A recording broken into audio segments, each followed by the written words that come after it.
Chapter 4, Transcendental Knowledge. Spiritual knowledge is known as Shruti, that which is heard.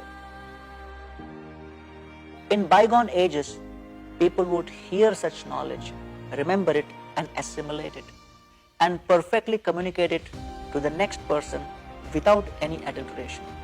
Chapter 4 is entitled Transcendental Knowledge, for it is this knowledge which outlines how one can establish their divine connection with God. The famous Vedic aphorism thus encourages, aim to see God through the ears rather than the eyes. Evam parampara praptam imam rajarashiyo vidu sakale neha mahata yogonashta parantapa. This supreme science was thus received through the chain of disciplic succession, and the saintly kings understood it in that way.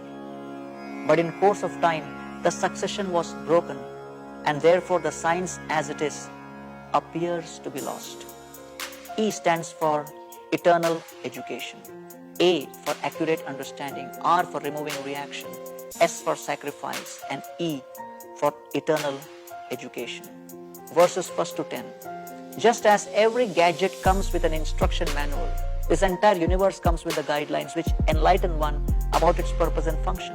Such guidelines are found in the ancient scriptures which contain knowledge of divine origin imparted at the time of creation.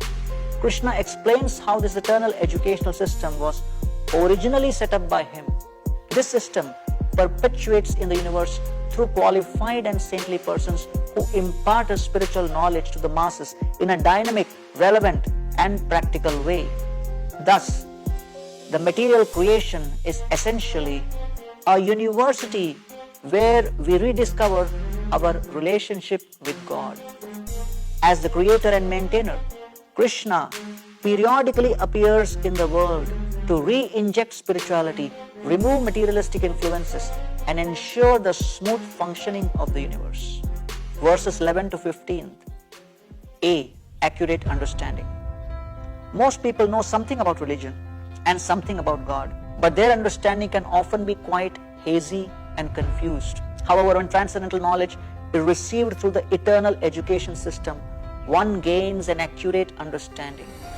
In 3 verses, Krishna clears up 3 common misunderstandings of Eastern spirituality.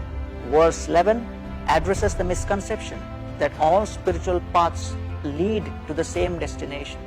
Krishna explains that while there is unity in diversity, there are also different gradations of spiritual elevation.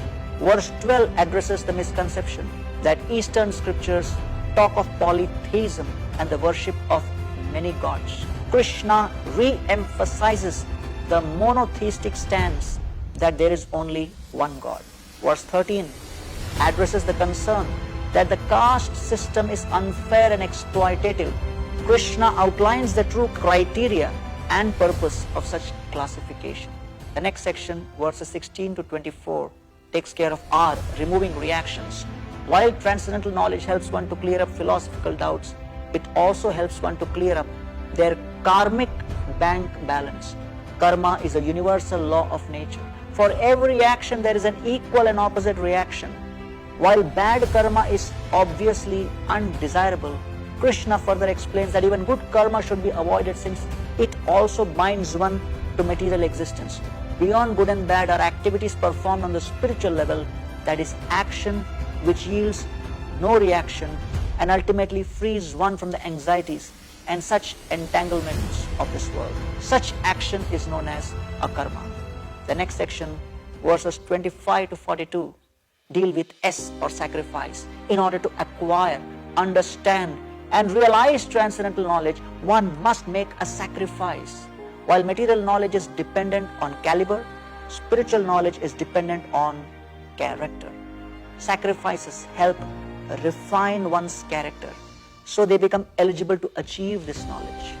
One of the biggest sacrifices is to relinquish one's pride by humbling, submitting oneself before the bona fide Guru.